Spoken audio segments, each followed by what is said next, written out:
La crise du coronavirus devrait peser sur les relations entre l'Union européenne et la Chine. De nombreuses voix critiquent la propagande chinoise mettant en avant l'aide de Pékin à destination de l'Europe quand la solidarité entre les États membres est remise en question. L'envoi par la Chine de masques médicaux est d'ailleurs perçu par certains comme un geste diplomatique. Dans ce débat, le commissaire européen chargé de l'industrie veut aussi rappeler que l'Union a apporté son aide à Pékin. Rappelons-nous, en Chine, l'Europe a été appelée au secours par la Chine et nous avons répondu présent en envoyant plus de 56 tonnes dès le mois de janvier de matériel et 250 millions d'euros. Aujourd'hui, c'est l'Europe qui est l'épicentre et non plus la Chine, et la Chine nous aide en retour. Mais ne nous méprenons pas, à ce jour, la France et l'Allemagne ont donné plus de masques à l'Italie que la Chine. La solidarité européenne est donc bien présente.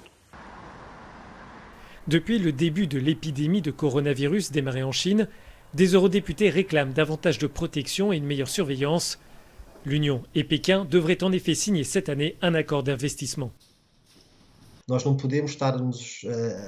Nous ne pouvons pas nous engager dans un accord commercial qui met en danger la vie du peuple chinois et de tous les autres.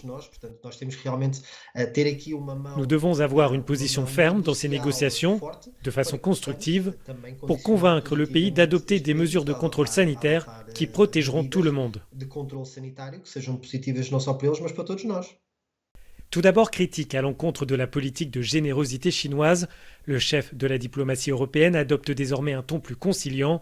Selon Josep Borrell, l'Union européenne doit rester un facteur d'unification en défendant les efforts conjoints avec la Chine et les États-Unis pour répondre à la pandémie et à ses conséquences.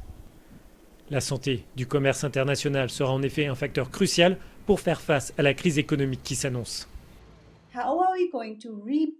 Comment allons-nous reconstruire des économies dévastées? Comment allons-nous remettre des personnes au travail?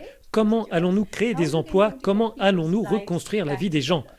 Cela va nécessiter de travailler ensemble pour être sûr d'éviter toute dérive protectionniste. Cela va nécessiter que les décideurs continuent de s'engager dans le libre-échange et qu'ils investissent dans les économies des uns et des autres. Les négociations en vue d'un rapprochement entre l'Union et la Chine traînent depuis plusieurs années.